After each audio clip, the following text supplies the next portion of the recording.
राउर दर्शन कइके रास्ता के सब भूख परेशानी दुख तकलीफ खत्म हो गइल बाबा। मन के मुराद पूरा हो गइल, राउर चरण छुए के मिल गई। बाबा रउआ त अंतर्यामी है, सबके मन के बात जानतनी। दिल में बहुत आशा लेके एगो निहोरा करतनी बाबा, फिर से हमरा गंगा माई के ऐसने पवित्र कर दी जैसन हमनी के सुनले रखनी जाए। भाई आदमी के बस के बात नहीं खे बाबा, अब तो रउए कुछ करे के पड़ी।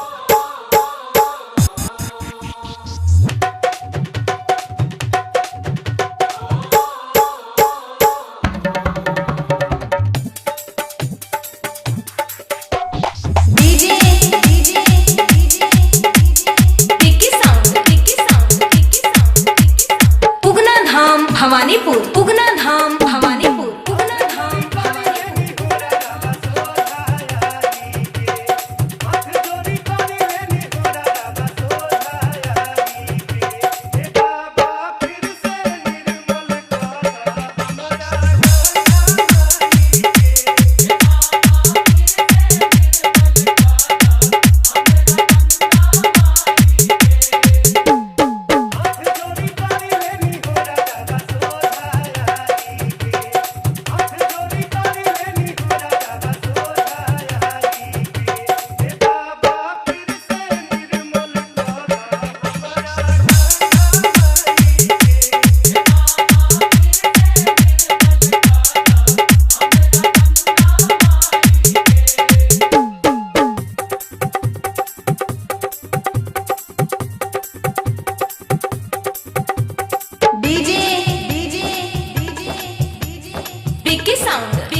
उगना धाम भवानीपुर उगना धाम भवानीपुर उगना धाम भवानीपुर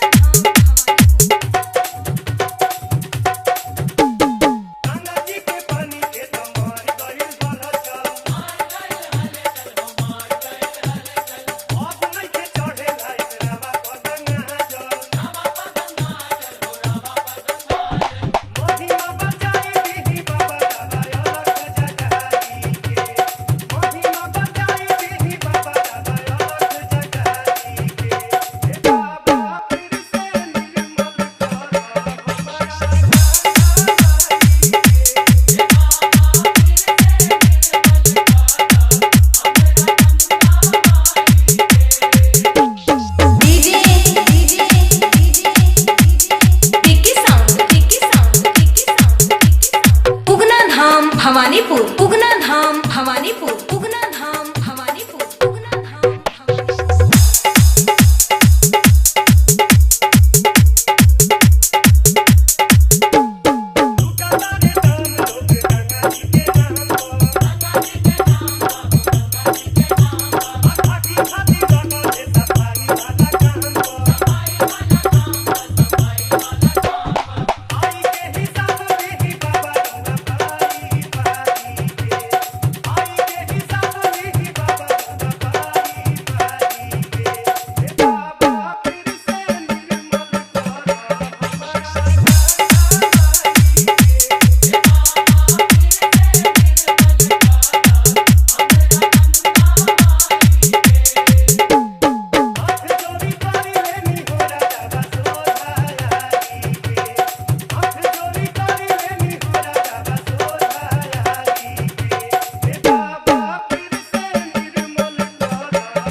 9153089848.